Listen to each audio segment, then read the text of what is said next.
เคอยู่นะพี่โมกเลยนะชอบอยู่ซื่อๆเดี๋ยวมันถือเดียแต่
ไม่ว่ายังไง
ได้กินน้ำตาคุณวาสนาอายเพิ่งมาบอกถึงพอทันที่จะโทษกันไปช่วยให้อยู่เจ็บเพื่อนได้ยิ่งเท่าก็ได้มองถึงให้อยู่อยากให้เจ้าพูดว่าใจไอ้ท้องมาเป็นเจ้าให้น้ำใจเจ้ามาขอส่วนของเราดูของเราบอกมาที่ให้อ้ายให้อ้ายให้อ้ายให้อ้ายแล้วเห็นเจ้าไหนวัดใจเราไม่ได้เรื่องหัวใจพวกเราอยู่ในหัวใจพวกเราอยู่ในหัวใจเจ้าไหนหัวใจตายก็ไปเขาสาอย่าหัวสั่นเมื่อเจ้าเดือดแทงข้างหน้าก็ต้องมีเหตุผลไอ้ว่าอยากฟังให้เจ้าเดินก้าวอย่างเคียงข้างกับเขาบ้างไปเจ็บปวดสักไหนไอ้ทำใจสุดเพื่อนเรื่องที่ทนกับคืนยอดน้ำตาเพียงน้ำพันไปรู้ไปสายถือว่าเขาเป็นความหนักหัวใจไอ้พังมองเป็นอย่างไอ้ยังบ่หาย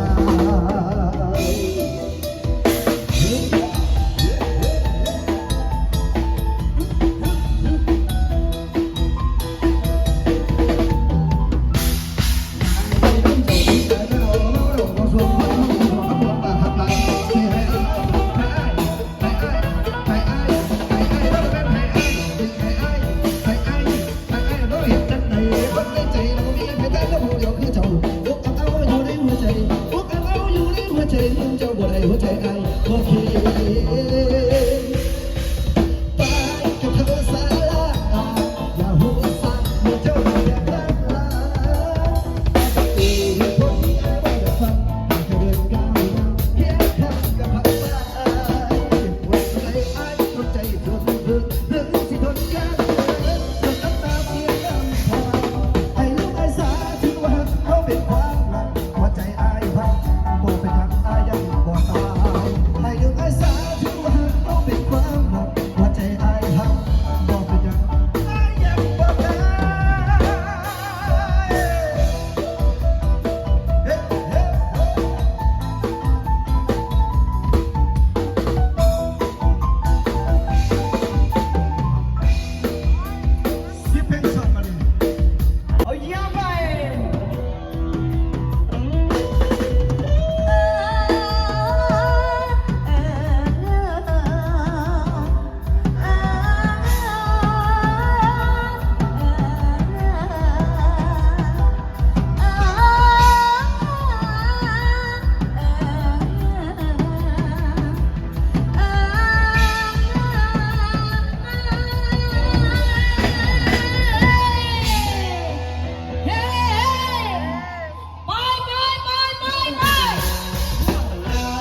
ความใหญ่